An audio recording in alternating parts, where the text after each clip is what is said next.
Ask the Vet here, that segment with Dr. Joel Conn of the Pismo Beach Veterinary Clinic. Good morning, Dr. Conn. Good morning. Good to see you, as always.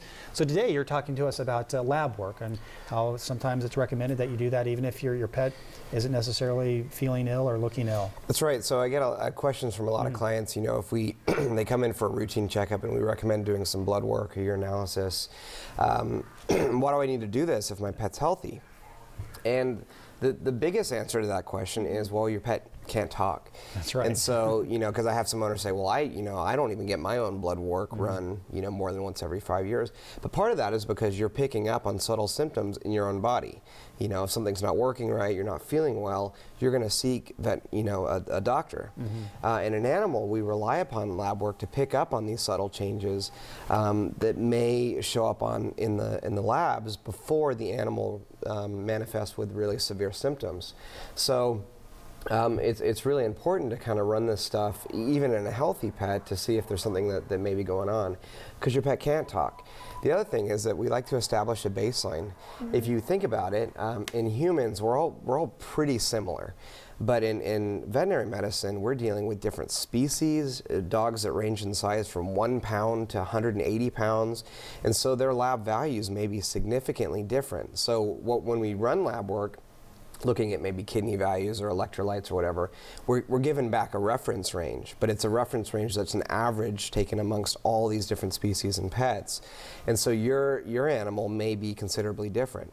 So it's really nice to actually have a baseline while they're healthy, so that if we have subsequent problem down the line, you know, we'll recognize that.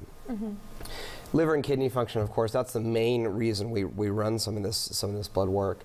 You know, because we can pick up on subtle changes before they potentially have symptoms. One of the things that we do very commonly is run a urinalysis, and you know, so a lot of people are like, well, why do we need to do that? That gives us a really good idea of how the kidneys are actually working. The other thing is that we catch a lot of incidental findings that you wouldn't necessarily otherwise see. So, for example, about 20% of spayed female dogs, older spayed female dogs, will have a urinary tract infection. Oh, wow. At any given time. And you wouldn't even know it otherwise. You wouldn't know it otherwise. So we catch a lot of incidental findings. And, you know, if you've had a urinary tract infection, you know, most people will tell you it's not pleasant. Yeah. So we can pick up on these things, and I think that's really important. And real important is, so how often do you recommend having something like this done for your pet? Well, I think it depends. So a lot of times we'll recommend when an animal comes in for spay or neuter, when they're still less than a year of age, to run just a baseline panel then.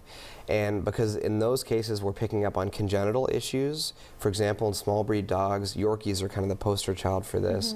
We can see liver abnormalities that are a part of breeding them so tiny they've actually developed some issues, which can present a risk for anesthesia and also a risk for the pet down the line. So we might start really young, but if a pet's healthy, we may not check him again until they're, you know, adults or even seniors. I usually start checking routine blood work at about age 7 or so in most pets, and then annually thereafter. So annually after the age of 7 then?